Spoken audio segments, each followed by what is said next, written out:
The Radical. Fundamental principles of freedom, rational self-interest, and individual rights. This is the Yaron Brook Show. All right, everybody, welcome to Yaron Brook Show. It's good to see you here. I'm kind of excited. This is going to be fun. We're doing like a telethon thing today. We've got a super chat match. John, I'm going to butcher your name. Sarasolo is going to, I did that fast, we're just going to do John from now. John is going to match every dollar raised on the super chat today up to $1,000. Up to $1,000. That'll be, if we can make it up to the match, that'll be $2,000 to Yaron Brook Show. So I'll be mentioning that a few times during the show. John is going to be keeping track to see how we're doing so far. Yeah, it's a nice start. Thank you, guys. Thanks for the support. I really, really appreciate it.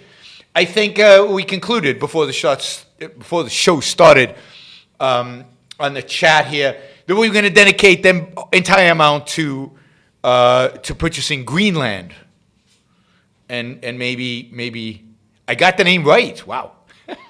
I don't know if I could say it the second time. I'll practice. But we're gonna purchase Greenland and maybe establish Galt's Gulch there. Anybody want to go to Greenland for Galt's Gulch? I mean, with global warming, it's supposedly going to be green again. Make Greenland green again. That'll be our slogan. Make Greenland green again, and we'll purchase Greenland. You know, Trump promised, never really did it. We can do it. All right.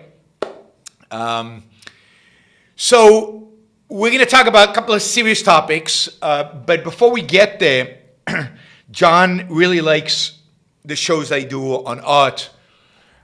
So I want to give some TV recommendations. I was going to do this a while ago, but I didn't get to it, so I'll do it now. And it's not just a recommendation, but I think there's something interesting going on. At least I hope there's something interesting going on, because both shows that I'm going to recommend are very similar in their virtues, very similar in what makes them good or makes them interesting, and very similar in attitude. And maybe this is a trend, maybe not, hard to tell, I hope so. But worth noting. Anyway, fun shows. The two shows are Emily in Paris and Ted Lasso. Emily in Paris is on Netflix. Ted Lasso is on Apple TV. Both are comedies. Both are very lighthearted. Both are easy to watch. Not very serious. A little goofy. Well, a lot goofy maybe. And a little flaky and so on. But both shows are interesting because they have really, really, really similar themes.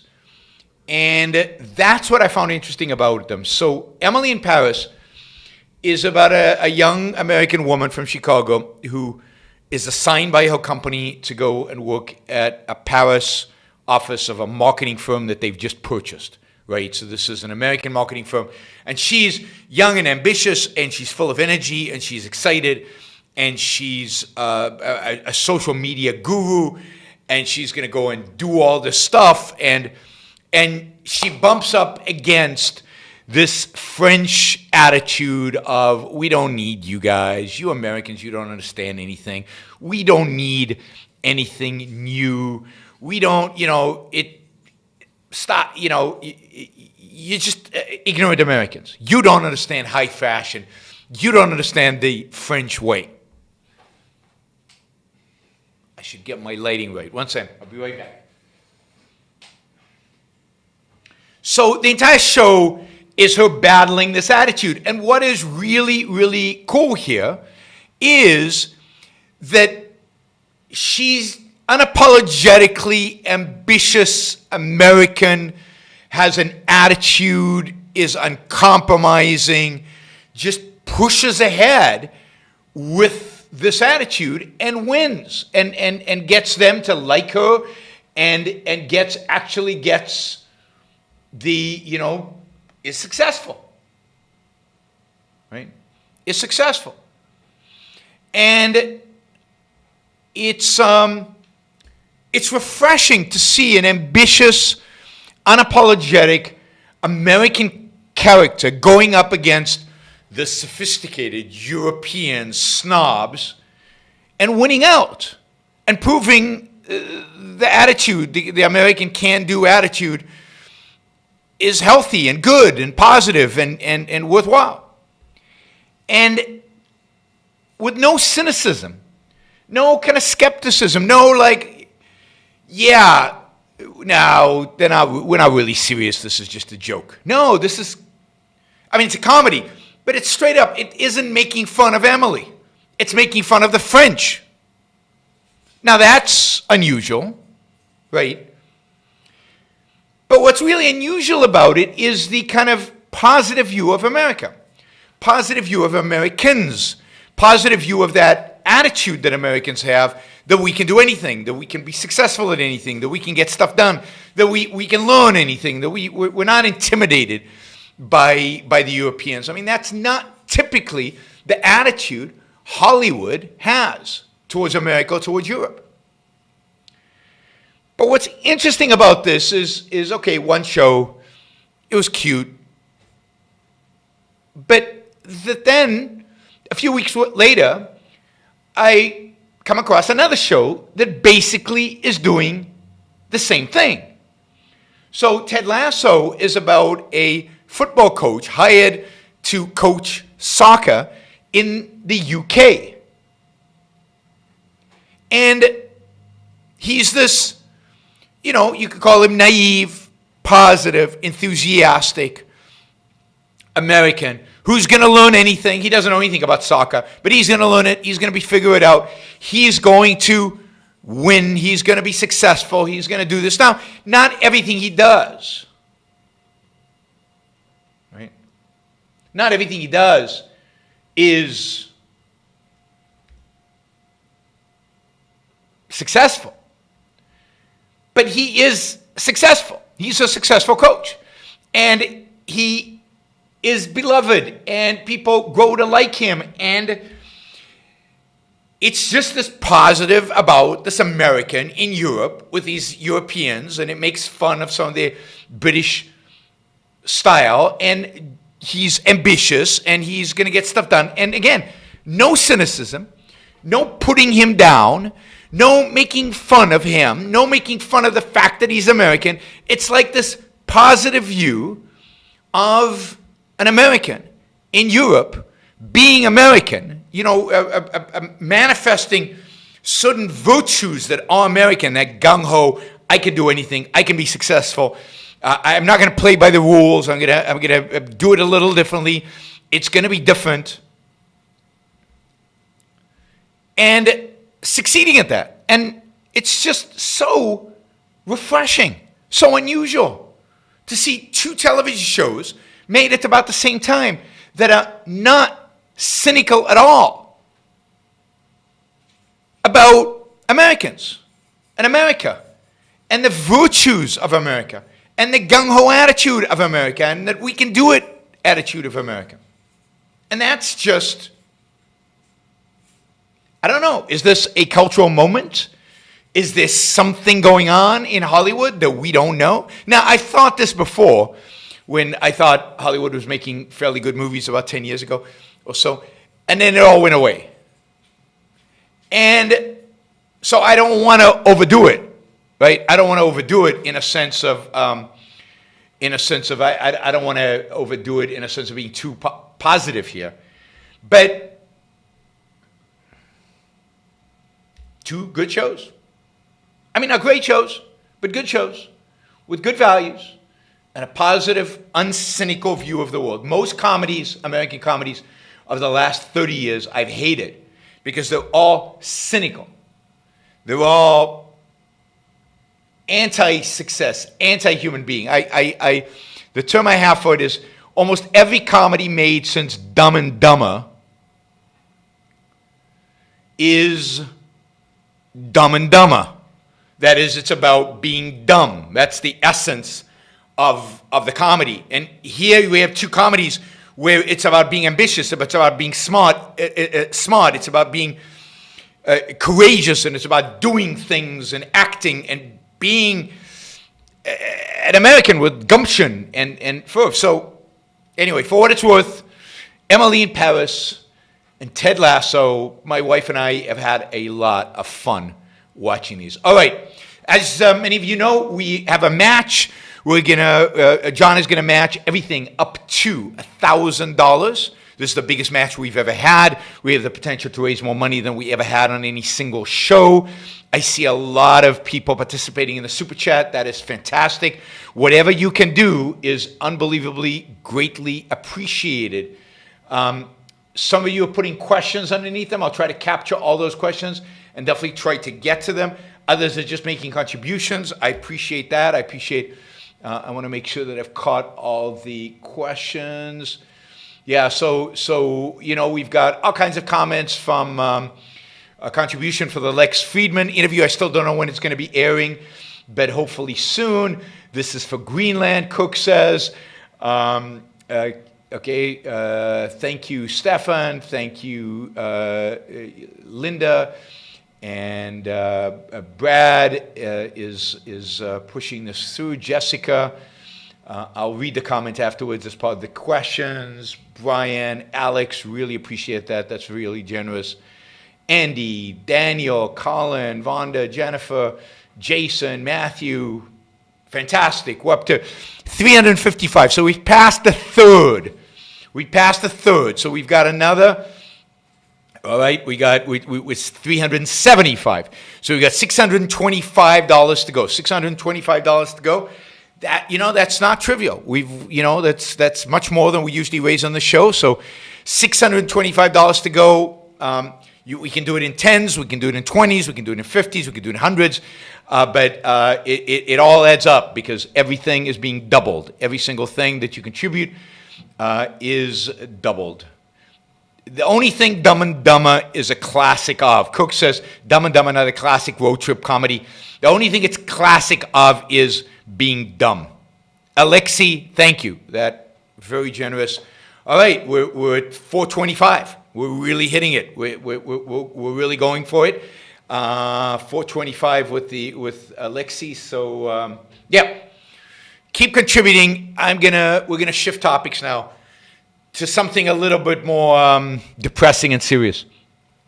I think you all know what happened in Paris, what was it now, a couple of weeks ago, or 11 days ago, when a French teacher, in discussing freedom of speech with his students, wait a minute, let me just make sure I get these questions. When discussing freedom of speech with his students, chose to show the students two cartoons of Muhammad that had been published by Charlie Hebdo, the French magazine whose 11 members of the staff were murdered when, what was it, in 2015, January of 2015. And before showing the cartoons, he told the students what he was going to do. He said that if there were any students who thought they would be offended by the sight of Muhammad cartoons, they could leave the class, or they could turn their head, or they could do whatever was necessary not to be offended. So he took all the precautions that you would take with, I guess, students, young kids, and he showed the cartoons to the students. I think a day or two later, maybe it was the same day, I'm not sure. I think it was a day or two later. An Islamist showed up, found this teacher, and basically beheaded him in France. Beheaded him. On Twitter, the assailant wrote, quote, "I have executed one of the dogs from hell who dared to put Muhammad down." So, just horrific, but consistent.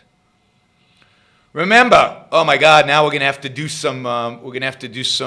Currency exchange. We've got 150 New Zealand dollars. All right, somebody's going to have to take out the calculator and figure that one out.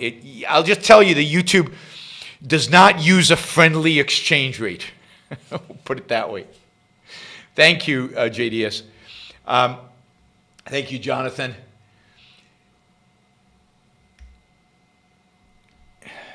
Yeah, this topic is tough to do when you're also trying to raise money. So remember that this beheading, this horrific murder, is not, of course, the first occurrence that had to do with cartoons and had to do with violence. I mean, the essential character of this goes back to Salman Rushdie. I think it was 1989. Who published a book, and as a consequence of that book, a fatwa was placed on his head. He published a book, and right now the name of the book, of course, slips my mind. And a fatwa was placed on his head, that is, a death warrant was placed on his head by the Ayatollah Khomeini of Iran. And almost nobody stood up for him. Almost nobody defended him. Indeed, George Bush Sr., who was president at the time, completely defaulted in his responsibility. Satanic Verses, thank you. The book was called Satanic Verses. Because the book dealt with Islam in supposedly an unfriendly way, a price was placed on his head. Murderers were sent out to kill him. Bookstores were attacked. The publisher was attacked. Governments around the world did very little to protect publishers, authors, bookstores, there were sallians. And I'll include in the governments that didn't do very much to protect it, the United States of America. So the one role that government has in cases like this is to protect the rights of the person who speaks to speak, to protect him from those who would silence him. And government defaulted on that responsibility. They defaulted on that responsibility during the Salman Rushdie case, and then again they defaulted on that responsibility. Over and over again over the years. Whenever the issue of Islam came out, the response of the government, whether it was Bush Sr., Bush Jr., Obama, or many of the others, the response of the government was, well, you really shouldn't attack Islam. You really should be nice. It's really not nice. Now, you have a right to speech, but you really shouldn't do it. Please be nice. Please be nice. Nobody actually said, go to hell. You don't like my views? Don't listen. Turn the channel. Read another book. Use another magazine. Of course, all this came to a head in 2015 when a Danish magazine, oh, there's Troy. Troy's gonna end this quickly. Thank you, Troy. That is 500 Australian dollars. Somebody again is going to have to do the math. It's getting complicated now. It's getting complicated, but we'll get an update from John soon in terms of what this all adds up to. But thanks, guys. This is truly fantastic. So in 2015, a Danish magazine published the famous, now infamous Danish cartoons. Riots broke out all over the Middle East, Pakistan, Bangladesh, all over the Middle East. Embassies were burnt. People were murdered. Why? Because Muhammad had been insulted. Why? Because a cartoon of Muhammad had been displayed. You can display cartoons of Jesus, of Abraham, of L. Ron Hubbard, and nobody cares. But if you display cartoons of Muhammad, that is blasphemy. And that is punishable by death. By death. And so riots broke out, and people died. People died. The cartoonists were threatened. The publication was threatened. The cartoonists, I think, in Denmark still live in fear, particularly after what happened in 2015. Sorry, Danish cartoons was in 2004 or 5. And then the Charlie Hebdo was in 2015. In 2015, what we got was Charlie Hebdo, Islamists walking into the offices after another publication of cartoons. And what we got was the murder of 11 cartoonists and journalists at Charlie Hebdo. Now we have this murder of this young teacher in Paris. And to the credit of Macron, the French president, to the credit of the French government, they have not given in. They have not folded. They have stood up to the barbarians. They have said that it's absolutely an issue of free speech, the ability to show the cartoons. They have not done a George Bush or an Obama or even Trump. They have gone all out in defense of one's ability, in the defense of teachers, in the defense of magazines, to show these cartoons. Now, they're not always this positive. I mean, Charlie Hebdo suffered significantly from French authorities because it pushed the boundaries of what French authorities considered speech. But on this issue right now, France is going all out in defense of the teacher and in defense of its tradition of publishing cartoons, of making fun of religion, of making fun of religious figures, even Islamic religious figures. And the response is, Turkey, whose president is an Islamist, Turkey, an ally member that is more aligned with the Islamists, the enemies of the West, the enemies of civilization. Turkey, run by Erdogan. Erdogan now has insulted the French, called Macron crazy, and France has withdrawn its embassy from Turkey. I think Turkey has withdrawn its ambassador from France. This ambassador, not the embassy. There are riots now in Bangladesh, in Morocco, in Pakistan, all across northern Africa. The Muslims, just like in 2004-05, is it 5-6? Anyway, in the mid-2000s, on the rampage, there will be people killed. There will be people injured. Hopefully, France stands up to this barbarism. Hopefully, commits itself to defending its values, commits itself to defending free speech. And if you really think about it, if you understand what makes the West, what makes civilization, civilization, there is no more important issue than this issue. There is no more important issue than free speech. If we can't speak, if we can't communicate, if we can't challenge each other, if we can't push each other, if we can't reveal or express to each other new truths, new ideas, good or bad, wrong or true, then we cannot anymore find truth. If we cannot offend,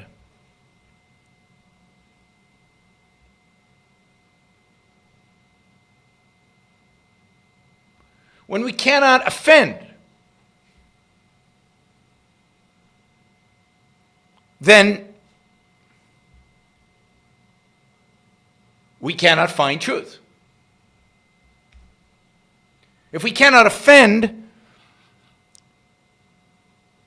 then we can't really have a conversation. The fact is that every new truth offends somebody. Every new truth offends somebody. Every new truth is viewed by somebody, usually the incumbent, the one who holds the incumbent view that you are challenging, as offensive, wrong, no good.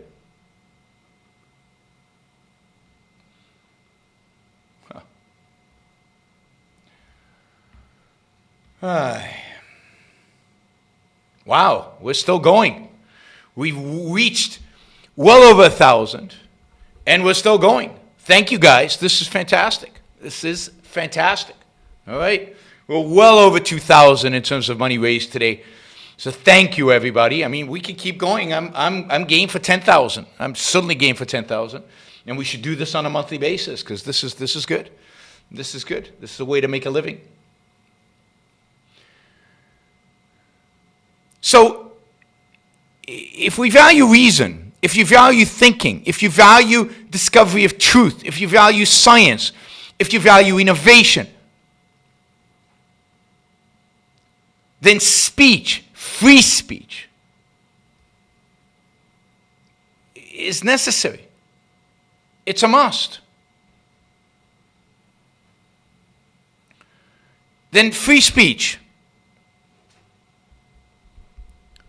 is what allows us to challenge each other, to present each other with new ideas, to push each other. And yes, part of the speech is going to be really, really dumb, stupid, wrong, maybe even really, really, really badly wrong. But again, the only way to success is to allow for the wrong speech, not because we value wrong speech, because we value the truth, and we do not want to give. What we do not want to do is give the authorities the power to dictate what is and what isn't acceptable, what is and isn't offensive, what is and isn't valuable truth. Remember, Galileo offended the Catholic Church. Uber offends taxi drivers. Every innovation offends. So, very little in life is as valuable as our freedom of speech.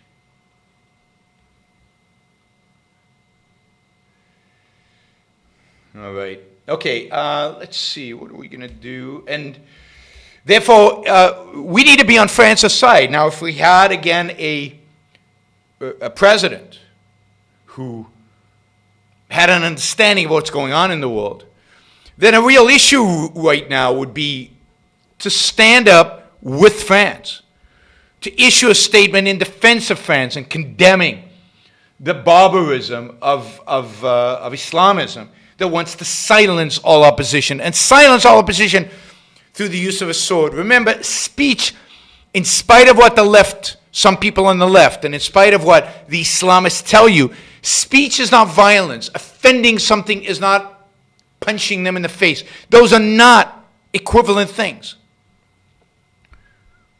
You don't have to listen. You can walk away. You can't walk away when somebody is punching you. I mean, you can try to run away, but if they're chasing you, that is violence. Violence is unaccepted. Speech should be defended, and kudos to the French for standing up for free speech. I wish we could say the same for this country. So many on the left want to give it up, and so many on the right don't value it and don't see the importance of it.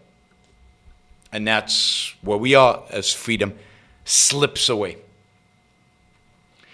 All right, we have a lot of Super Chat questions. So what I'm going to do is I am going to take the Super Chat questions, see how long we have, and if there's time, we'll take on the second topic. But if there isn't, we'll just end with Super Chat questions, and I'll do the other topic about Biden versus Trump. We can do that over the weekend before the election, I promise. Let me note that we are at $1,429. The challenge was to get to 1,000, and we've achieved that. So we've got another 1,000 matched. So we've raised almost $2,500. Of course, we can keep going. We could keep going, and there's another $5. And you know, if you want to ask a question, I will take Super Chat questions. So keep going with the Super Chat, and I'll keep copying over the questions and be ready to I'll be ready to answer them as we move forward.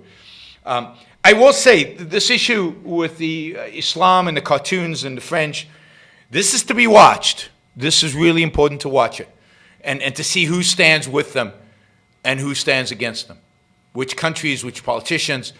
This is one of the most important issues of our day. This issue of hate speech, which the left, the kind of the far left would like to get rid of free speech in the United States. Well, we're seeing that battle now manifest itself on the Islamic front, but it's the same battle. Hate speech is hate speech is hate speech.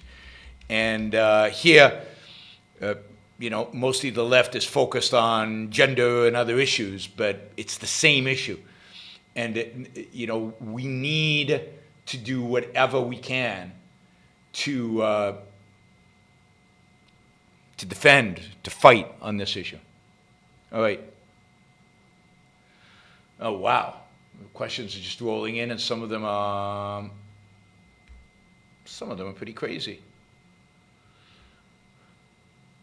Okay, well, we've got a lot of questions, guys. I don't know if I can get all of these. We're going to try, if not today, then next time. It doesn't look like I'm going to talk about Biden or Trump. Not that I'm ever eager to talk about Biden or Trump. So maybe that's a good idea. Okay, let's just get started with these. All right, without your recommendation on Mr. Sunshine, I would have missed out on maybe the most beautiful show ever made. I finally pushed through the tragic first episode, and it paid off in spades. Thank you.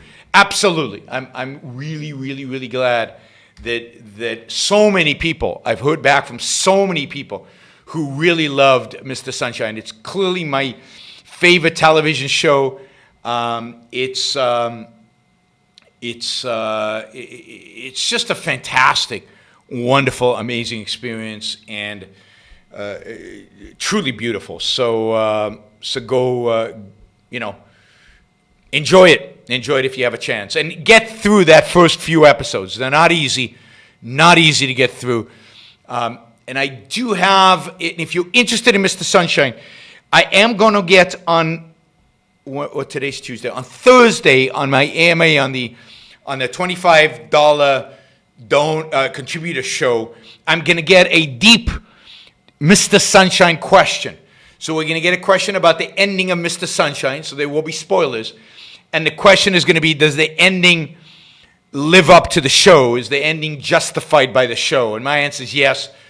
It's going to be interesting to see if the questionnaire agrees with me or not. It's hard to get into. You have to kind of get through it. Plus, it's hard because it is so different in terms of what it expects from you, the viewer. It's slow, it's stunningly beautiful, but it's very slow and purposeful, and you really need to get into it, and you have to care about characters. There's some action, but it's not about the action.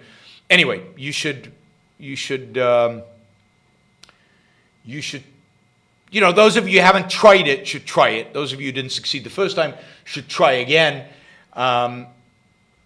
It's certainly one of my favorites. Deborah asks, what's the record for most Super Chat money raised in one show? It's right now. Whatever the number is right now, it's right now. No question. With the match, because we're well over $1,000, we're well over $1,400. I think we're probably at $1,500 plus the match. That's $1,500. The money's still rolling in because the questions are still rolling in. All right. Okay. So for whatever reason, you guys have taken this opportunity of this match to ask a bunch of what I'm calling inside baseball questions. Not questions I particularly like to answer, and you know that. So you're taking advantage of, this weak position you've got me in where we're doing a match to ask these questions. So I am not promising very deep answers because these are not issues I want to get into on the show, not issues I generally care about or want to get into, but so be it. So the question is, some of Craig Biddle's posts suggested a new rapprochement as the way forward. Is that even a remote possibility with all the recent strife? The simple answer is no. There's not going to be a rapprochement and Craig knows what it would take, what a rapprochement would take. Rapprochement would take an apology for what he said about Leonard Peikoff 10 years ago, and an apology for what he has done in the last year or so. And I'm not going to give you details about either one of those. I don't know why you care, but that's what it's going to take. It's going to take him apologizing and showing that he understands what he did wrong. Short of that, I'm not interested in rapprochement, certainly not after the latest publications. And it's not ended yet. There's going to be more. There are going to be more publications coming out of Biddle, Barney. I expect them to go strong after me and after the Institute and all kinds of stuff. I'm out of it, right? I'm really not interested in this. There's too much work to be done. There's too much stuff to be done. There's too much good life to live, one, and there's too much fighting to do out there in the world in engaging with the culture and trying to convince people these ideas are the right ideas. I have no patience right now for settling these scores. I don't want to have anything to do with certain people. You can judge me any way you want. Sam Harris just had a show with Michael Sandel on meritocracy, justice, and ethics. It would be interesting to see you pick that show apart. That would be interesting. I will look at that. We are trying to arrange a debate for Michael Sandel with, I think, Encore. So I'm hoping that happens. There is discussion. He's expensive, but I think they're going to pay him to debate Encore. But I think we're waiting until you can have a actual live audience for that. But I'm really excited about it. Michael Sandel is a philosophy professor at Harvard University. Really successful. Successful in terms of students love his class. He's got these videos of the class online. Hundreds of thousands, maybe millions of people have watched it. It truly is. He is somebody worth debating. But I will look up Sam Harris's interview and read it. I'm sure Sam agreed with him, and I'm sure the ethics were terrible. But that would make a good show because that's meaty content. That's good content. What do mixed emotions mean? Have you ever experienced rage and hatred towards someone, but other times enjoyed their company? For instance, a relationship between siblings. I think mixed emotions mean that you don't have a clear, definitive, finalized assessment of the person you're dealing with. And therefore, there can be moments where they trigger you to be mad, angry, because what's triggered is a negative assessment of the person or the negative assessment of the action. And then other times, they trigger positive things, right? And you're having fun and you're enjoying. I think you're right that it happens with siblings, partially because we're taught that we shouldn't judge our siblings, so we shouldn't have an overall negative assessment of our siblings. But what if our sibling is bad, right? I think that can happen with kids and parents, going in either direction, both directions. But it can happen generally. So you have mixed emotions when you haven't finalized, if you will, your assessment of the human beings. But once it's final and integrated, and let's say it's negative, you're not really going to enjoy that person. Any enjoyment is going to be muted dramatically. And if it's positive, then yeah, you might be angry with them at particular action, but it will only go so deep. It won't be an emotion against them. You won't say, I have mixed emotions about this person. You'll say, I love him, but you know, he really makes me angry sometimes. That's not a mixed emotion. Sometimes people you love make you angry. They do something that makes you angry. That's just a direct response to the action rather than direct response to, but somebody you hate, somebody you despise, somebody you've categorized as a bad person, you're not going to hang out and watch a movie and have fun and laugh with them.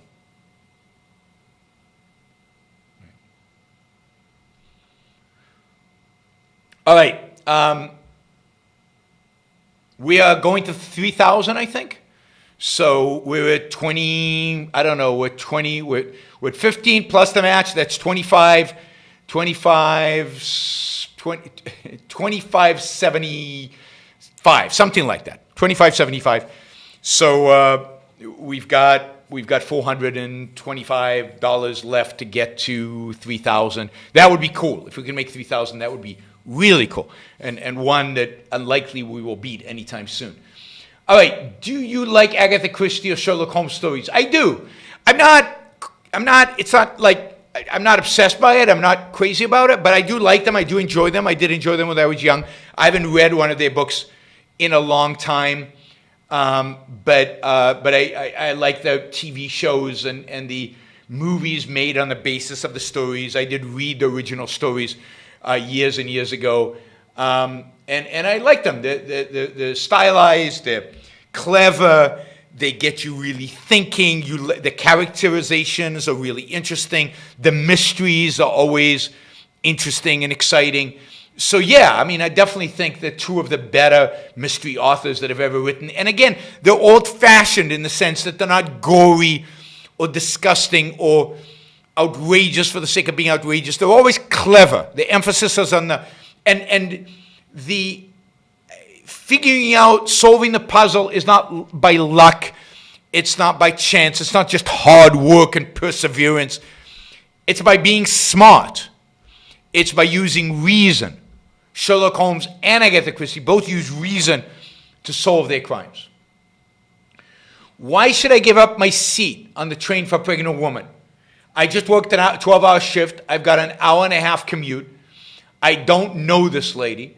Isn't it altruistic to give up the seat and stand the whole time? I mean, the way you describe it, yeah, why would you? I mean, you're tired. You've just done a 12-hour shift. Yeah, I'm with you. But let's say you're not tired. Ragnar, thank you. You've already done a lot. Wow, here we go. Here we go. We're gonna make the 3,000. There's no question about that. This is fantastic. John, you really hit on something here. But let's say you're fresh and you're feeling good and you see this human being, and qua human being, they are a value. They represent a value, and she is pregnant, so she's objectively. It's hard for her to stand. It's not just some young guy who's pretending to have a limp or something. But here's a woman who's really, it is hard for her. You value human life. You value human happiness and human comfort. It doesn't cost you much because you're not tired and you haven't been up 12 hours. You're kind of refreshed and standing is no big deal for you. Then yeah, no big deal. So you have to assess within the context of your life, within the context of your particular situation, within the context of what's going on with you and how valuable sitting right now is to you versus the value of being benevolent, of being nice to another human being, and the smile that might evoke, and the knowledge that you have done something to make another human being's life good. I mean, you see a dog walking by and you might go up and scratch the dog and pet him and everything, and you get that equivalent of a smile from the dog, and it makes you happy because you made the animal happy. Well, here's a human being. It's much more valuable. The smile that you get from the human being is just, to me at least, gives me a lot more satisfaction than I do from petting a dog. So that's why I would get up, but not if it was a sacrifice, not if I really needed to sit right now. I had my back hurts, or I've just worked for 12 hours or whatever. Deborah says, let's go for 5,000. Why stop at 3? I'm with Deborah. I suggested 10. We're going to need to get some real action here. Maybe you should all go to Facebook and convince people to come over to YouTube so they can join the action. But I'm not sure we have enough people live to get us to 10. But hey, go tell your friends. The action is right now, right here on YouTube and the Iran Book Show on this channel. This is where they should be. That's how we make it over there. All right. Tax cuts without spending cuts does not mean taxes have to go up in the future. As seen during the Reagan administration, tax cuts always leads to more revenue because there's more economic activity. A little bit, but if I assume you know this, but at the end of the Reagan administration, the deficit was far larger than it was at the beginning of the Reagan administration. Yes, revenue went up, but spending went up much, much, much, much faster. So that by the end of the Reagan administration, debt was completely and utterly out of control. And as a consequence of that, George Bush raised taxes in order to try to close that deficit. Now, and then Bill Clinton raised taxes again in order to try to close the deficit. And the fact is that it's only during Bill Clinton's time that the deficit was ultimately closed. Because he did two things. He raised taxes. Not enough to reduce revenues dramatically, but enough revenues held or grew a little bit. And then he, together with the Republican Congress, actually capped spending. And that's when you got to a balanced budget. The only balanced budget we've had in my lifetime, I think, since the 50s, maybe, it was 1999-2000 under Bill Clinton.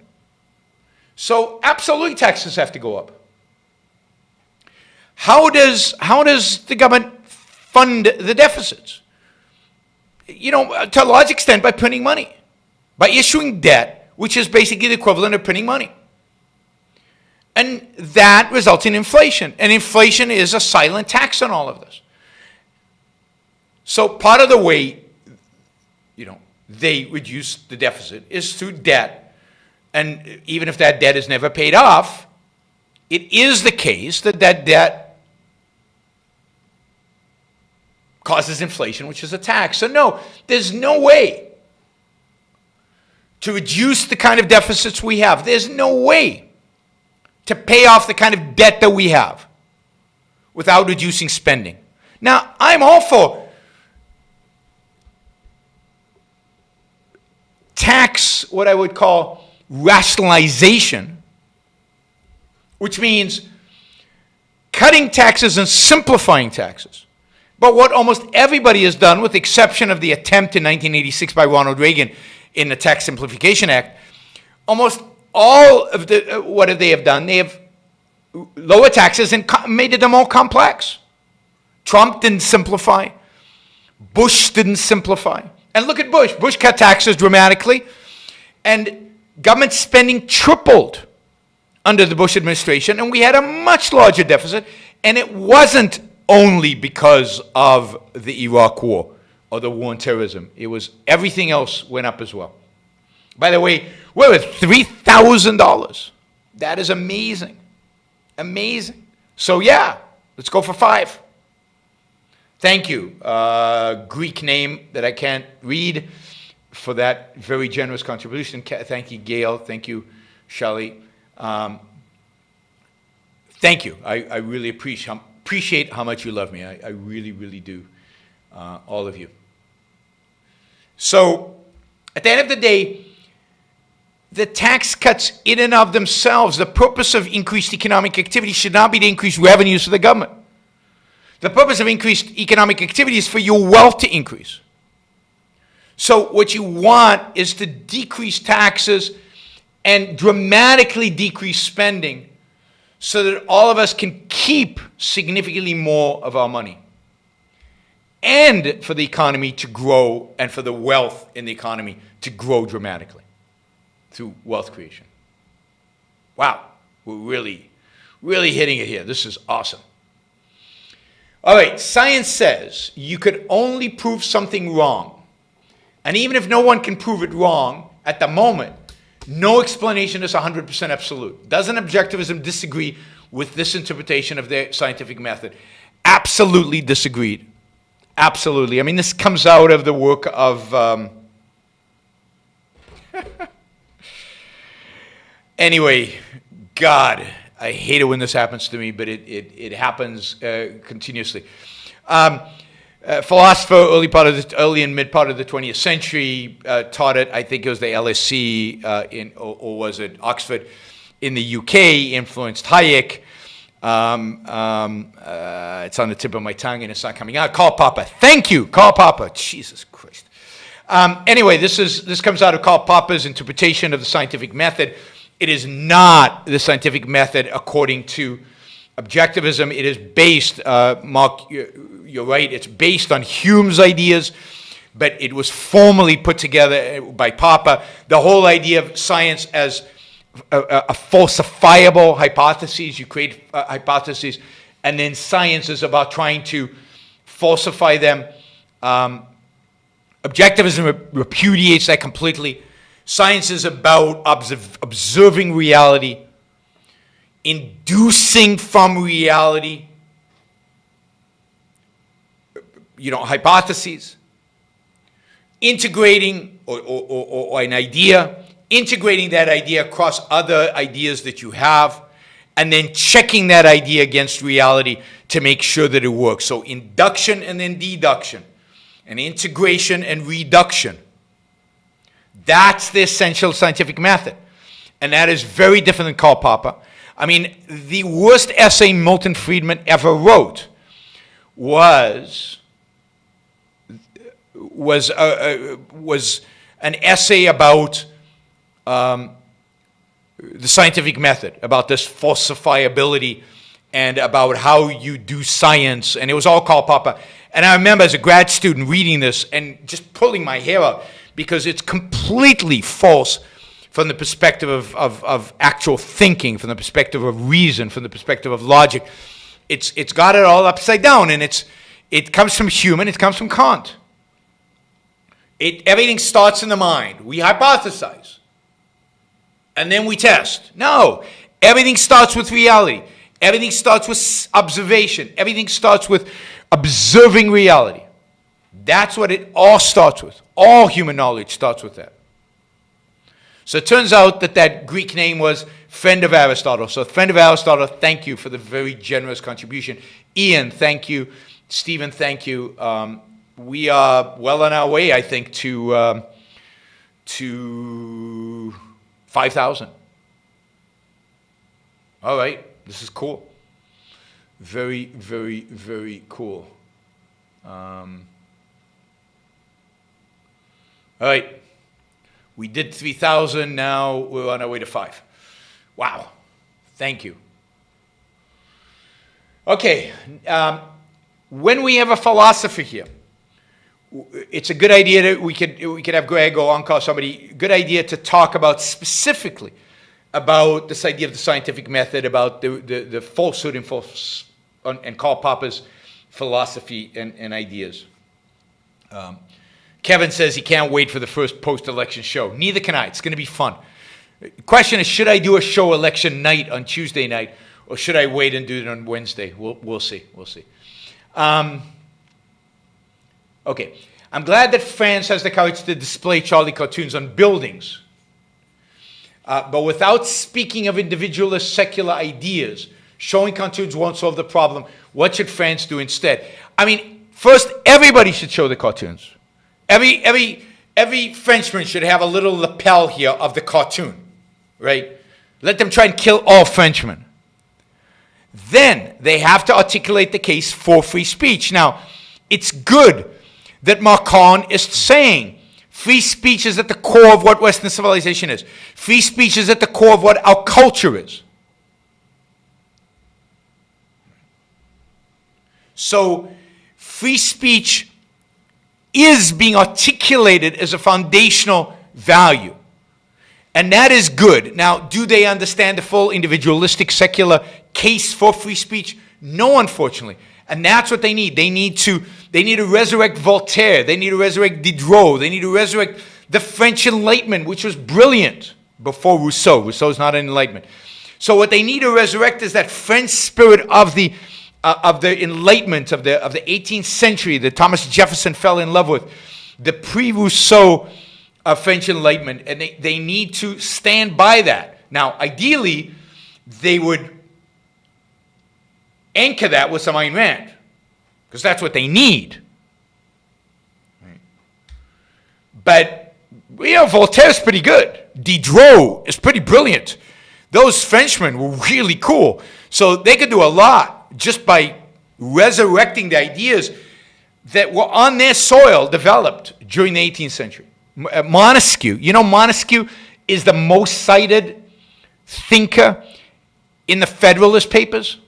Of all the thinkers in the Federalist Papers, they cite Montesquieu more than Locke, more than the Bible. All right, we're at $3,200 super chat today. $3,200 super chat today. That's a significant amount. Keep it coming. Let's get to 5. All right. All right, another inside baseball question. We got a few here. Richard Salzman has some great lectures, but his unhinged rant against you and ARI was bizarre. No kidding. How can people so rational in one area abandon reason when they're feeling envious and insecure? If you're an objectivist intellectual, shouldn't you not experience envy? Yeah, I mean, if you're healthy psychologically, you would not experience envy. If you're healthy psychologically, you would not, go on bizarre rants, and you would not be vicious towards people who should be your allies, and more than that, have helped dramatically, significantly, helped your career. But not everybody is psychologically healthy. And not everybody is a good thinker, even if they're a good thinker in one area, are they good thinkers in other areas? And without commenting on any particulars or any particular intellectuals, psychological health is not the same as one's intellectual ability. And taking one's psychology or, presenting one's psychology properly, I have this urge to do something really nasty to somebody, but I say, you know what, that's just psychologically screwed up. I'm not going to act on that urge. You have to engage your reason to stop your psychology when it's bad going off the tracks, and that can happen. And look, Richard was a good friend of mine once, and it's sad. It's very sad. But the fact is that, yeah, he's given some good lectures, but that's not guarantee of anything. People are compartmentalized. People have psychological issues. People have thinking issues. Some lectures might be good and others might not be so good. Some areas of the intellectual understanding, you might be a great economist, but not very good in understanding ethics or in applying ethics. In objectivism, knowing objectivism is no guarantee that you'll be a decent human being. I know a lot of people who call themselves objectivists who know it. By heart, they know exactly everything. They can quote you from Oprah. They can cite Atlas Shrugged and Galt's speech and all of that, and yet they're jerks. So the fact that you know the philosophy doesn't mean you know how to apply it. Doesn't mean you know how to apply it appropriately. There are plenty of people who don't. And when I was young, I'm sure I didn't, right? But some people never, in that sense, never mature. Again, and I think this is true of a lot of people. All right. More super chat questions coming in, more dollars coming in. This is fantastic. All right. Let's see. Yes, get back to the Q&A. All right, one more inside. I think this is the last one. Maybe there's more. Craig Biddle said you and Uncle lied at Ocon. When you said you spoke with him about what was wrong with his essay, he said you never had a sit-down with him. None of that is true. Craig is wrong about that. Craig forgets or is lying himself. I sat down with him. Now, it's true, Oncon never sat down with him, but we never said we. I can't remember the exact words we used, but we, other people. We sent a well-known objectivist philosopher to sit down with him and try to hash this out with him. And in private, when he confronted me saying I lied, I explained to him that that's just not true, and he acknowledged that it's not true. Because both I talked to him about it, and a well-known objectivist philosopher talked to him about it. So I don't know what you want me to say about this. None of the information you're getting about what happened is true. And my advice to you is to leave it alone. You've got to make assessments based on the information you have, and you don't have enough information to make crucial assessments. So do what you want. Okay, there's another question here on Craig, so we'll do this. I support AOI, I support TOS. I don't like to see either side malign the other, although only AOI has maligned Craig Biddle. Craig is a friend, and I respect him greatly. Please don't bring that dispute to your show. I'm trying not to. You guys are asking questions about it. I've not maligned Craig Biddle. Craig Biddle is the only time I've ever said anything about Craig Biddle is when people ask. I have not initiated anything, but if you don't think that Craig Biddle's endorsement of Carl Barney's essay, whatever you want to call it, is not maligning that, his endorsement and the essay does not malign me and the Institute and UNCAR and all these others, it is, I won't say what it is because I don't want to get into it, but I mean, that's ridiculous that it's only, I mean, I said one thing. I said, he insulted a good friend of mine, Leonard Peikoff. He called him immoral. Until he apologizes, I don't want to have a professional relationship with him. Why is that so hard to understand? I mean, it's pretty simple. I said that years ago. I still hold to that. Everything else, a rumor and innuendo that you're hearing, and we now are being attacked. I'm not going to respond beyond these little answering questions with an attempt not to ignore you guys, but not giving you full answers. So my advice to you is ignore this whole thing. Because you can't, unless you want to really dig deep and figure out the truth and spend hours and hours and hours of your life going through documents, you're not going to discover the truth, so forget it. Forget it. All right, do people stay in bad relationships or jobs for far too long, not because they're evading reality, but because they are not sure how to properly interpret the circumstances they're in? Or is there something better if they leave? People stay in bad relationships and bad jobs for a lot of different reasons. And I don't think it's right to say there's only one reason for that. And one reason could be that they're evading. One reason could be that they're afraid. Fear is a big factor. One reason could be uncertainty. One reason could be they're still thinking it through and trying to figure it out. Another reason is because they're, I'm talking about relatively rational people, right? But fear is a real issue, and I think a rational person needs to overcome it and take a risk and really engage and try to figure out and get himself out of a bad situation. But I don't think you can say everybody who stays in a bad relationship or a bad job is evading. I think there are other things that could be going on. But at some point, the longer they stay in it, you could say it's immoral in a sense that they're not doing what's good for them. For whatever the psychological or thinking error reason, they're not pursuing their self-interest. They're wrong. They need to figure this out. They need to solve the problem. As I've said hundreds of times by this point, and it's a cliche, I know, but it's true cliche. You only live once. You can't afford to be in a bad relationship for years and years and years, because those years never come back. You can't afford to be in a job that you don't like, because you'll never get that time back. And if you're in a job you don't like, then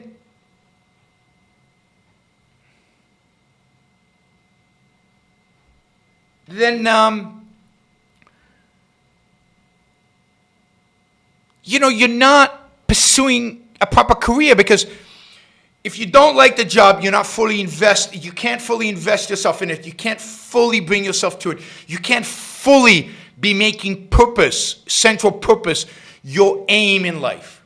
It's not a value, and therefore your skills are depreciating, your motivation is depreciating, your ability is depreciating relative to a job you love.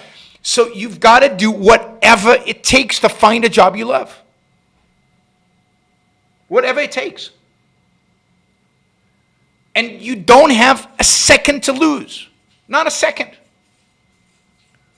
We're, by the way, at $3,370. We could make it a $4,000 or maybe $5,000. $3,370, and people are still joining the show, and they don't even know about all the money we've raised and could be raising to buy Greenland. and get all the natural resources there. Because we know natural resources are the source of human wealth. All right. By the way, Emmanuel says that he heard on Lex Friedman's podcast that I'm scheduled to appear on a show. He's scheduled to release the show, and it's a 4-hour plus conversation. Where did he say this? On what show? I'm curious what he showed it. On what show he said this. I thought it was a 3-hour, maybe. I think it was 3-hour plus. I don't think it was 4-hour. And it was a fantastic show. And I'm hoping it'll be out really, really soon. But I'm curious, Emmanuel, when, on what show he said it. I'd like to go back and listen. But we had a blast. Lex and I hit it off. And I'm looking forward to doing more shows with him. All right. Is it better to stay in a mediocre marriage or be single forever? Oh, my God. I don't know. It depends on what mediocre is. The problem is that you don't know you're going to be single forever. So by being in a mediocre marriage, you're giving up on romance. You're giving up on your full capacity to enjoy a romantic relationship. By leaving that marriage, you're not guaranteed to be single forever. You could find somebody.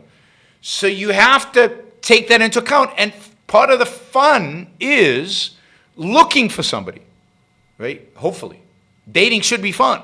So looking for somebody could be fun. So no, I think it's better to be single and trying to find a fantastic romantic relationship, not giving up on I'm going to be single forever.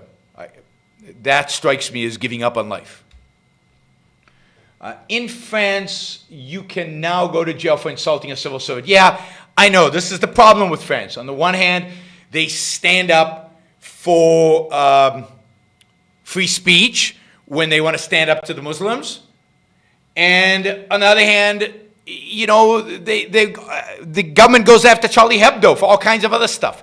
So yes, there's no free speech in France. That's part of the problem. Part of they're inconsistent.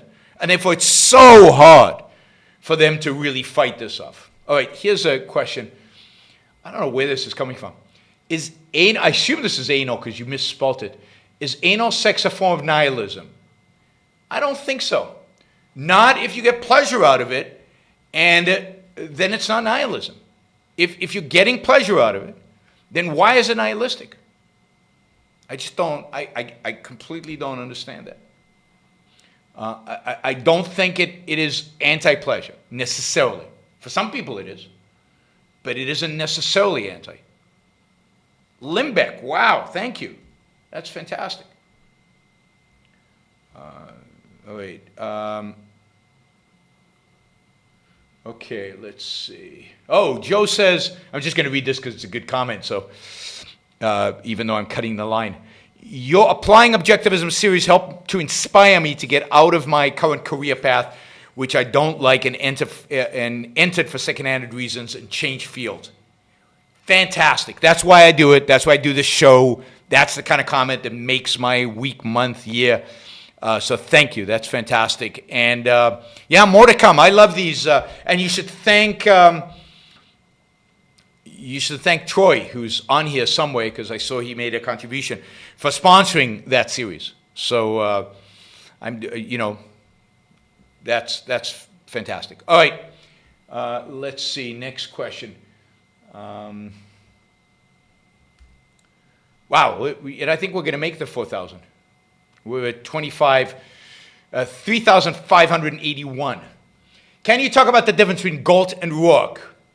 I have read Atlas and I'm reading Fountainhead in part 2, and something about Rourke draws me in more than Galt, even though Galt seems more complete in his heroism. Yeah, I mean, Galt is more complete. We don't really get to know Galt. Galt, I mean, we read 2/3 of Atlas Shrugged and we don't even know who he is. We've never met him. And when we meet him sporadically. We don't really know him. Rourke is fully fleshed out. Rourke, we meet, we see him, we struggle with him, we experience what he's going through, his romances, his struggle with bad clients, his triumphs, the attempts to destroy him. It's a personal story. Fountainhead is a personal story. It's about this guy. Atlas Shrugged is not about John Galt. Atlas Shrugged is about, much more about Dagny and Reardon, and them discovering John Galt. John Galt is something to be discovered, somebody to be discovered. But he's not the main character of Atlas Shrugged. He moves the plot along without even being there. But the people you're engaged with, you're much more engaged with Francisco, and you know Francisco more. You know about his childhood, you know how he grew up, you know what he did. You know almost nothing about Galt. So the big difference between the Fountainhead and Atlas Shrugged is the scope, the scale, and the characterizations. In Atlas Shrugged, the figure that moves the plot along, that everything revolves around, the ultimate hero, is not really written about that much in the book. The people who really move the book along, in a sense of who you're involved with, are Reardon and Dagny. In Fountainhead, the book is about Rourke, and he's everywhere. All right, as a new Puerto Rican resident, what's your view on the issue of statehood? Well, I mean, it's easy. I fear that if statehood is granted, I lose my tax status. So my personal selfish motivation is that Puerto Rico not become a state. I also think that if Puerto Rico wants to really do well, wants to become what I call the Hong Kong of the Caribbean, it's got the ideal status right now. It's not under as much of the thumb of the federal government as it would be if it was a state. So I actually like the status because I think you can do creative things with it. Now, whether the Puerto Ricans will actually do the things that I think they should do, that's a different question. But I prefer the Puerto Rico not become a state, that it stay a separate entity. I appreciate the Applying Objectivism series and the chance to hear you speak at length about the virtues. Thanks to Troy. Win-win-win for Troy, the audience, and you. Absolutely. Thank you, Troy, again. And I'm, you know, that series is getting very low in comparison to others, very low viewership. So it's not bringing in a lot of money other than, well, it is Troy's money, but it's not bringing in a lot of audience. It's not bringing in new people. It's not generating a lot of subscribers. All right, if anybody listens right now gives $5, we pass. If everybody listening right now gives $5, we pass 4,000. Somebody, the doc just gave $10, so we don't need everybody to give $5. One person can. So you know, we can pass the 4,000. We can do that. So I love the series, and I'm glad. You know, it demotivates me, because I know very few people listen to it, but it's hugely motivating then to hear from you when the series is impactful to you and you're really enjoying it, because then it makes it worthwhile. Why do you think objectivists fight and denounce each other so much? It's so counterproductive. We're fighting an uphill battle as it is. Because we take ideas seriously and we take ethics seriously. If we see somebody behaving immorally that we're standing with, then you know, we take morality too seriously to say, well, okay, say they did something horrible that I think is terrible, but I'm going to still be their friends because it's an uphill battle. Life is too short not to care. So we care. We care about what people do. And we care when people do bad things, we call them on it. That's justice. It's called justice. And they do too, and some people are right, some people are wrong. But, you know, and you're not always going to know who is who. But what kind of a movement says, we believe in morality, we believe in integrity, we believe in pride, we believe in pride, which means, there's Limbeck is basically just taking us into 4,000 territory. Thank you, everybody. Wow. That we believe in pride, which means we strive towards moral perfection. Yeah, but if some of my friends do horrible things, I'm going to ignore them and just go on. I mean, that's absurd. It's because we're moralists. It's because we take morality seriously. It's because we take our own lives seriously. That we take other people's actions and other people's words seriously. I can't just ignore them. If somebody attacks a friend of mine, that means something to me because a friend is something, whoa, big value. Being attacked, no good. I'm going to say something. I just don't get it. Why everybody thinks that kumbaya is the way to live. Kumbaya is boring. Kumbaya is unproductive. Kumbaya sends all the wrong messages. We're not kumbaya. I don't like everybody. I don't like everybody in objectivism. Indeed, there's some people in objectivism I don't like a lot. And some people in objectivism who do immoral things. So I should not say anything. I should treat them all as friends. It doesn't matter because they say they're objectivists and we've got a big hill to climb. Screw the hill. I'm not in life to climb a hill. I'm in life to live. Climbing a hill is just one of the things I do. It happens to be my career because I like climbing this particular hill. But that means I want to climb the hill with the best frigging people in the world. I want to climb this hill with my friends, with people I trust, with people I believe in, with people who I think have complete integrity. And if they don't, then I'm going to take a different path up the hill than they are. And yeah, you guys who are counting on me and these other people climbing the hill so that the path is easier for you, you guys get upset because we're not all kumbaya. But we're not. That's reality. And nobody is.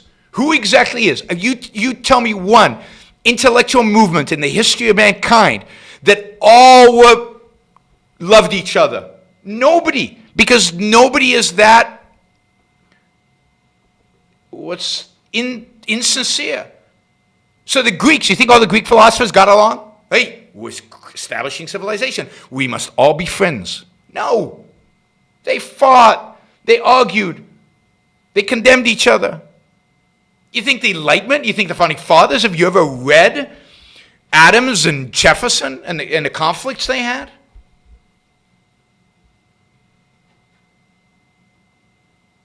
And what about the Libertarians, our so-called friends, right? They're at each other's throats constantly. Constantly. And what about, public choice theory? A kind of a libertarian economic theory about how government bureaucrats behave.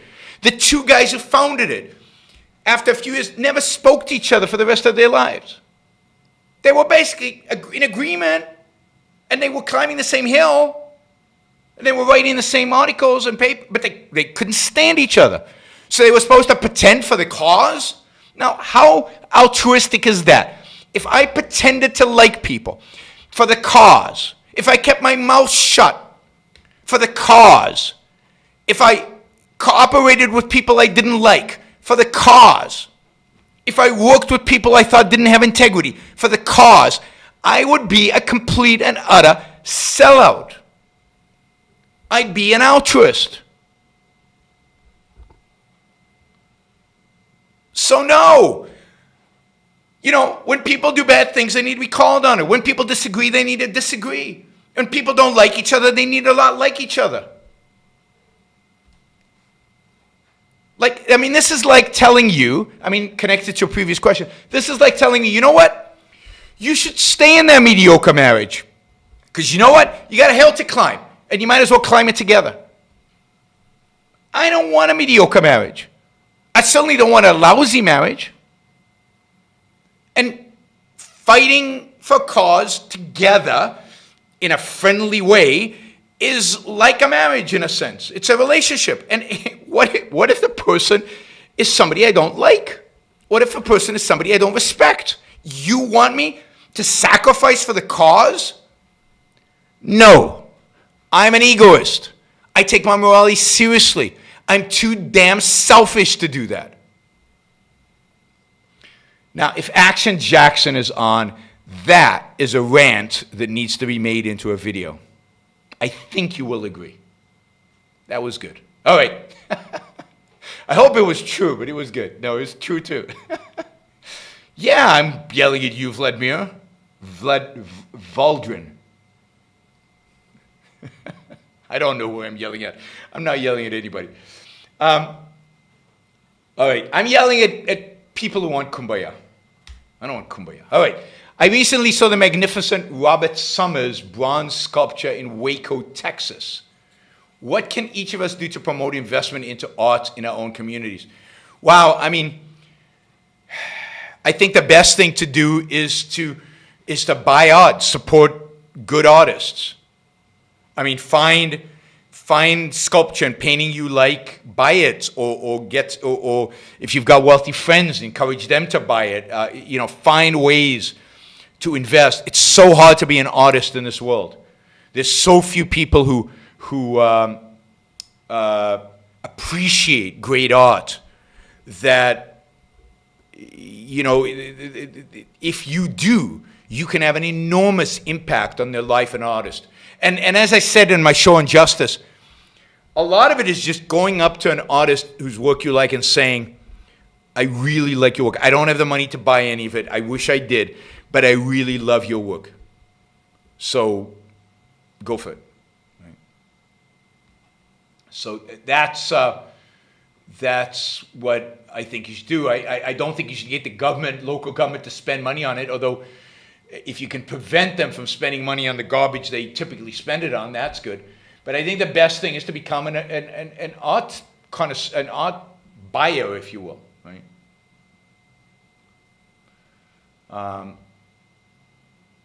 So yeah, and supporter of good artists. All right. Have you or did Ayn Rand ever read the novels of Frances Hodgson Burnett? A Little Princess. I think I did read A Little Princess. They came out in the 1890s, are romantic and seen to reflect the era's positive sense of life. I'm not surprised. You know, if I read them, I don't remember enough about them, but you have created this feeling, yeah, that's all familiar, and that sense of life is familiar. So I think I did read them. I don't know about Ayn Rand. I don't think she commented on them. If she did, so I don't think so.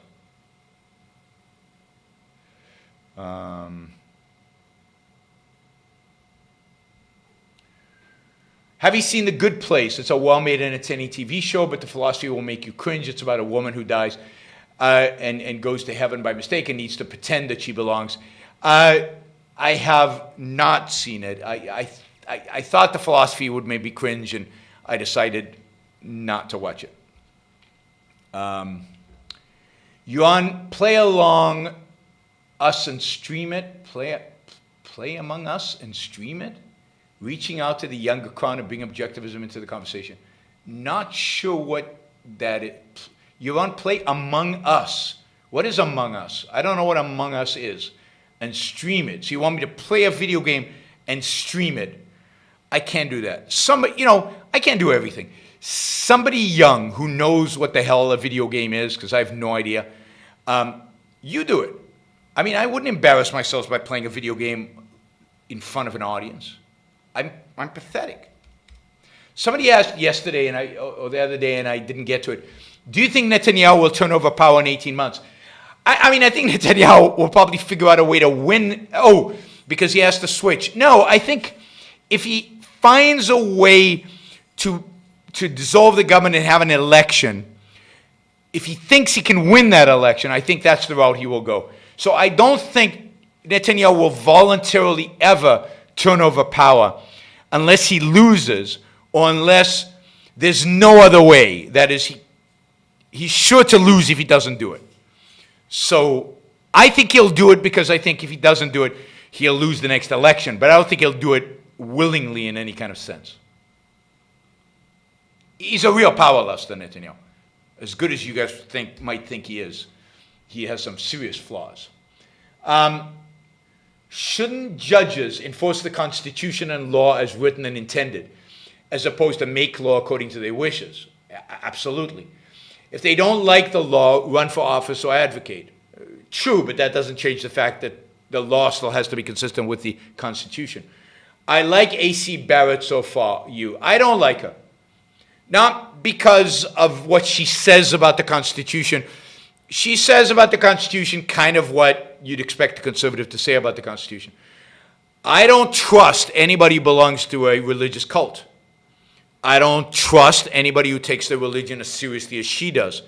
who practices and who engage in the kind of cultish behavior that she supposedly has engaged through her life.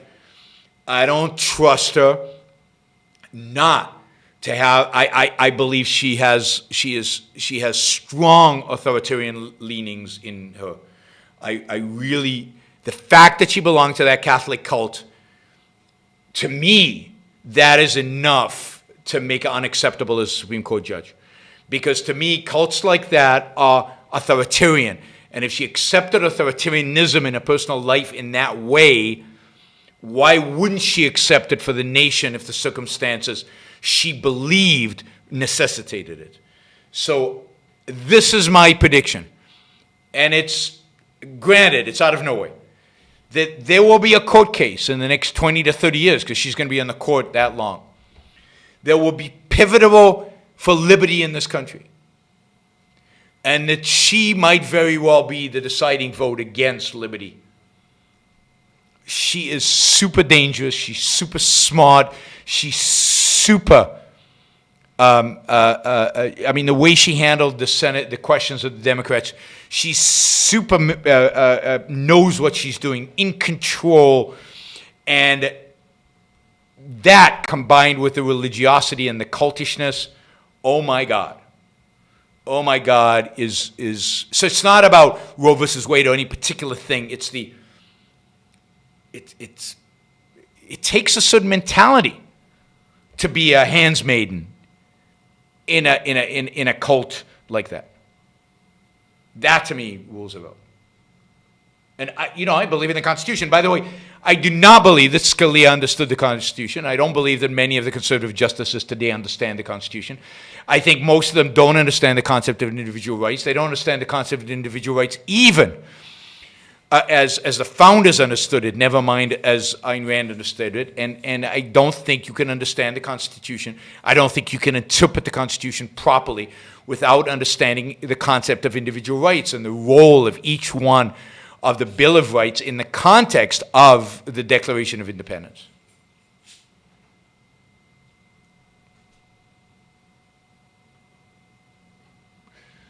All right. Michael didn't find my analysis of ACB's rational. What is irrational about somebody who has the mentality of a member of a cult should not be in the Supreme Court? That seems to me pretty straightforward.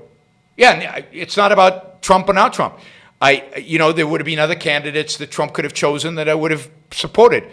This woman, given the cult background, is no for me. And I've explained it. And if you think that belonging to a religious cult does not necessitate a certain type of mentality, a certain psychology, a certain approach to life that is inconsistent with a proper interpretation of the Constitution, then nothing. I do know it's a cult. You've read about it. You've read about the way men treat women within this cult, the way the handmaiden's role within the cult is. It's a cult. I mean, it's been described. You can read about it pretty much anywhere. The fact that she didn't talk about it, the fact that they suddenly took her off the rolls, the fact that they suddenly pretended she didn't exist and didn't belong, that should lead you enough to be suspicious of what's going on. Okay, I was debating a leftist online, and he mentioned, quote, "We've all been forced to live on this planet." Wow. I found this quite illuminating, the reason behind the desire to share the wealth. Well, we haven't been forced to live on this planet. It's true, we haven't been given the choice to live on the planet, but we haven't been forced to live on the planet. We just live on the planet. That's reality. So the problem with a lot of leftists and a lot of people generally is they fight reality. They object to reality. They're antagonistic to reality. And the whole idea of sharing the wealth is the assumption that the earth just provides us with wealth. It's completely ignore the fact that that wealth has to be produced by somebody. Produced by somebody.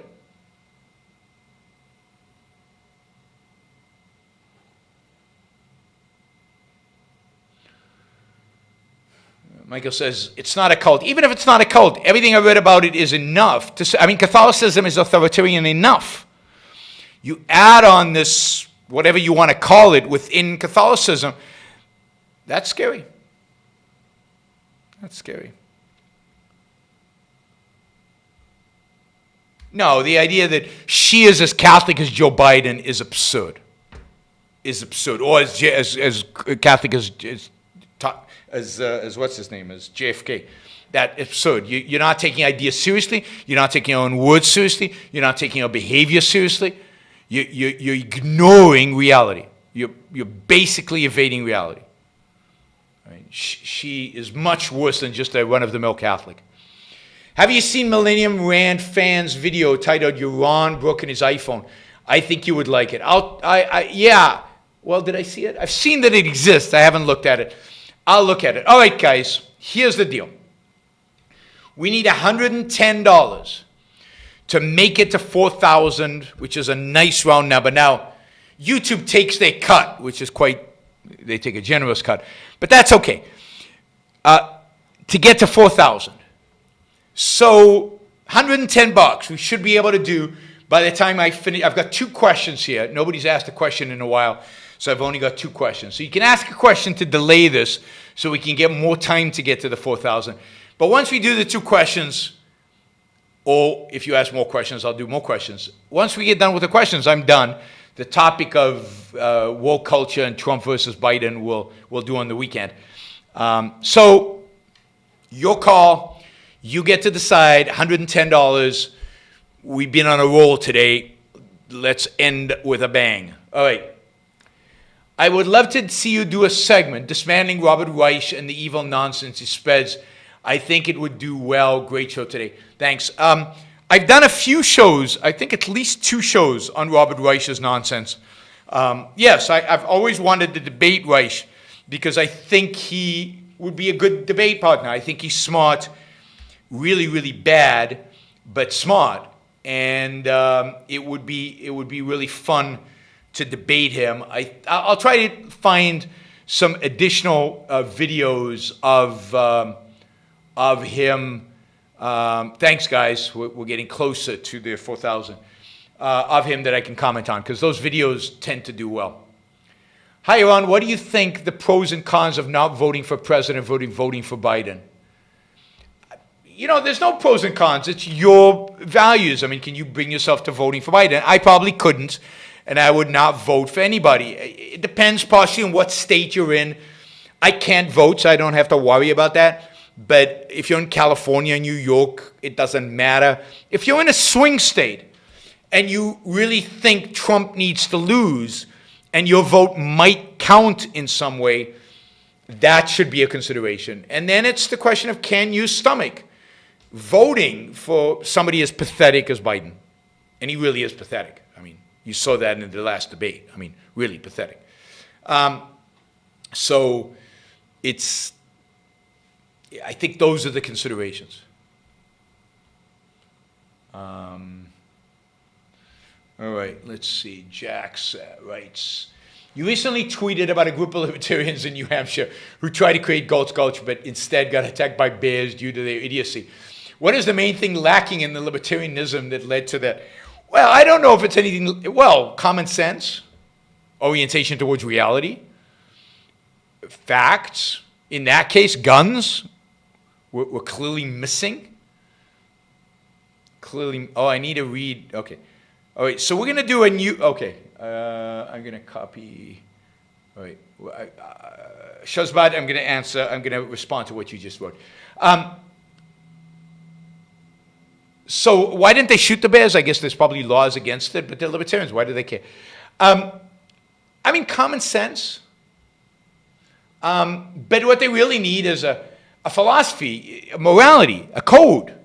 Because remember that there was a guy there who said, if cannibalism is consensual, then it's okay. What does that even mean? And what does it mean that it's okay? It means that the government should protect your right to eat each other? What if somebody changes his mind in the middle of you taking a bite? I mean, the whole thing is just sickening and disgusting and stupid. So I think we just reached, if we didn't, we're very close. I think we just reached the 4,000. Amazing. Amazing, guys. You guys have been amazing. This is fantastic. So, yeah, I think all of that. So what they need is philosophy. Generally, what libertarians need is a philosophy. And really what they need within philosophy is not just the idea of they need reason, but they need morality. They need a code of ethics, and they need the objectivist code of ethics. Not just any code of ethics. They need the objectivist one. Yuan, have you seen The Handmaiden? I've heard of the American version. I didn't know there was a romantic Korean period drama. It's got some philosophical problems, but I highly recommend it. I'll look for it, because I'm looking for a new Korean period drama to watch. I really enjoyed the ones I've watched so far. Still waiting for your reaction to Once Upon a Time in Hollywood. Okay, this is the deal. If you want me to watch a movie, and Charles, but I'm going to watch this one for you and comment on it. But if you want me to watch a movie and do a show or do a segment of a show on it, it'll cost you $500. So I'm trying to monetize all this stuff, your kind of preferences. So if you want me to watch a particular movie and comment on it within reason, right? If I know it's going to be an awful movie, then you can. I'll do it for $500, and then I'll do a whole analysis of it. Okay, the government's job is to protect free speech. Should the government defend a racist from being canceled, or just from physical violence? Just from physical violence, canceled on his property would be physical violence. Canceled on somebody else's property, well, it depends on the other person's property is their property. Or if a university decides they don't want a racist working for them, they have every right to fire him. But if you have, if you've published a book, and there's a bookstore that wants to carry your book, and somebody firebombs it, that's what the government should be protecting us against. All right, I think this will be the last question. You guys, we blew through 4,015. That's great. Deborah says, I'll watch a movie for $500. Yeah, but then you have to analyze it in public and make sense, because otherwise nobody will give you any more $500. I mean, there's a market. You have to live up to market expectations. So $500 for a movie review, basically, is what I'm offering. $500 for a movie review with $4,020. All right, what do you think is going on when people claim to see profound meaning in abstract modern art?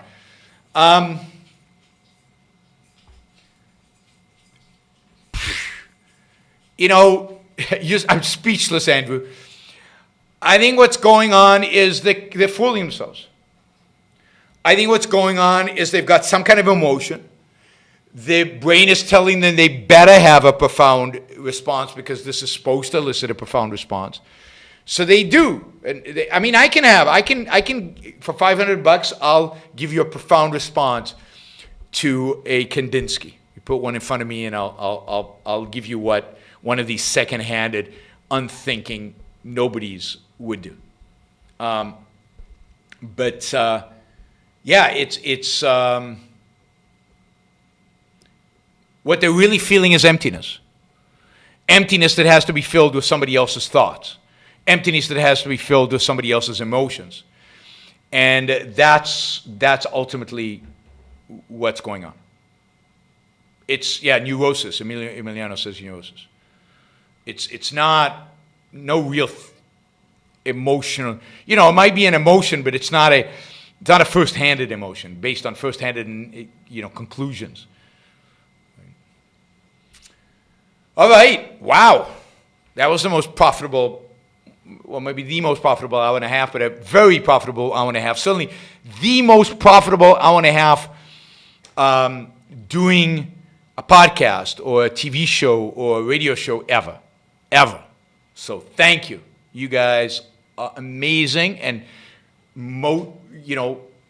huge thank you to John for making this possible. John is amazing, and has become a friend, and this is really great. So thank you for doing this, and I think we got some good content here. Hopefully, Action Jackson is going to get some good short videos out of some of these segments. I can think of at least 3 or 4 or 5. All right. Thank you. I will, oh, I forgot. I don't know if John saw this. There's my David. I moved him out because I was doing some professional videos where I didn't think it was appropriate to have David right there, but I should have brought him back in during the show, and I didn't want you to miss out on, 19th century David by the sculptor Merci. He's amazing. Thank you guys. Have a great night. I will see you on Thursday. It's a Q&A. Q&A with 25 plus monthly supporters. So if you want to participate and you haven't, for some reason, haven't got the email, then let me know. But you should have got an email with instructions on how to log in, how to register and log in. So we'll see you all on Thursday. And yeah, a week to go before the election.